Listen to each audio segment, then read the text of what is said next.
Bienvenue sur Évanance littéraire, une page sur Facebook depuis 2017, mais également un site internet depuis début mars 2024. Je suis Évangéline Brunois, je suis chroniqueuse littéraire entre autres. J'ai rédigé près de 1390 chroniques, cela représente environ 750 auteurs, je ne sais pas combien de maisons d'édition, mais je vais profiter de l'occasion qui m'est donnée à l'instant pour remercier toutes celles et ceux qui m'ont fait confiance pendant toutes ces années. Je vais vous lire une chronique que j'ai rédigée le 30 septembre 2024 concernant En île de Karine Parquet, paru le 19 septembre 2024 aux éditions de Boré. Coup de cœur de l'éditeur, mais le mien également. 312 pages. Une phrase de Jean Genet, extrait de Miracle de la Rose. Dans ma tristesse, j'ai si fort besoin d'un éclat que j'arracherai mon cœur pour le lancer à ta figure. L'objet en premier lieu est beau. Couverture grainée, illustration élégante et minimaliste de Germain Baptiste. Et puis, les mots tournent, tournent, tournent, jusqu'à nous étourdir, nous perdre, nous faire suffoquer de peur, d'exaltation, de stupeur, d'un trop-plein d'émotions fortes.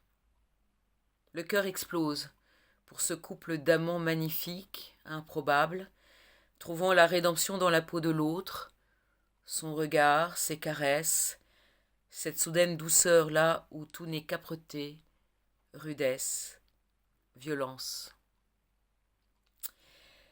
Belle-Île-en-Mer l'a mal nommée 1934, une conserverie de sardines où les femmes triment à la chaîne et étêtent à longueur de journée les poissons.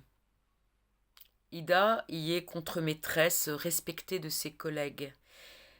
L'existence ne fait pas de cadeaux, alors cette nomination à un tel poste à responsabilité est une aubaine.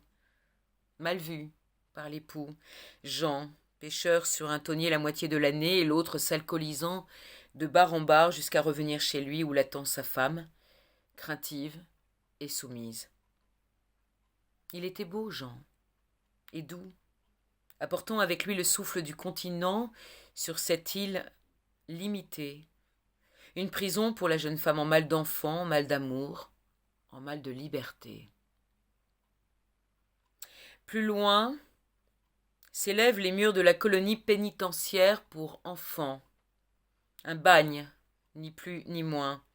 Une zone de non-droit, sauf celui des plus forts, des plus cruels, des plus pervers.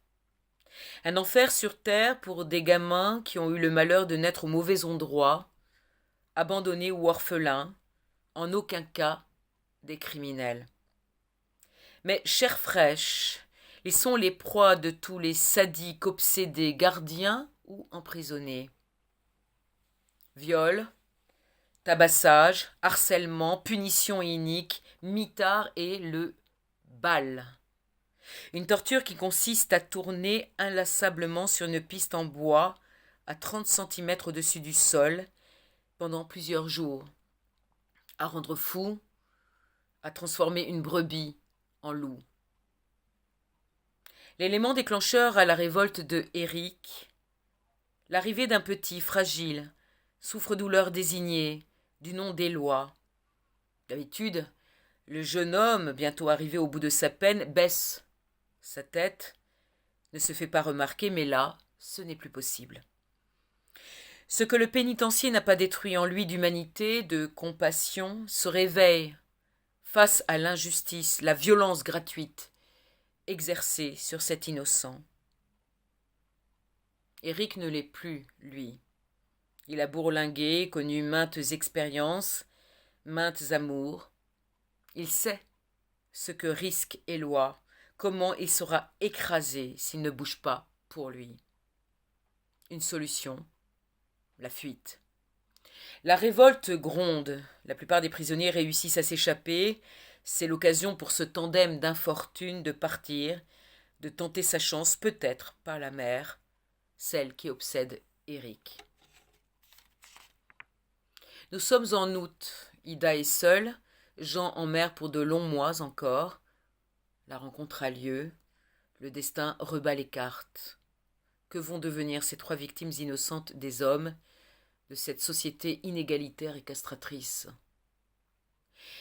Premier roman stupéfiant de Karine Parquet, hypnotisant, envoûtant, crépusculaire, d'une sensualité, d'une rudesse, d'un lyrisme incroyable pour raconter l'impensable, l'indicible. Le cadrage est au plus près des visages, des yeux, des peaux.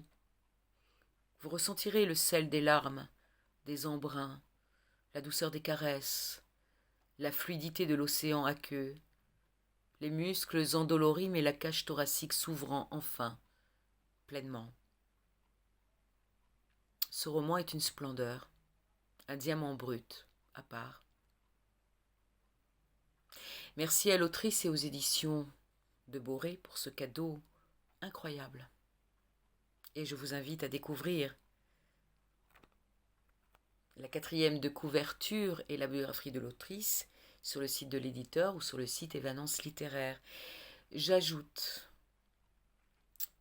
qu'il est paru également en 2022 dans la collection Histoire et Documents, des éditions de Boré, en format poche, un livre, Le bagne des enfants, la colonie pénitentiaire de Belle-Île-en-Mer, rédigé par Christophe Belser, que j'ai chroniqué à sa sortie sur Évanence littéraire.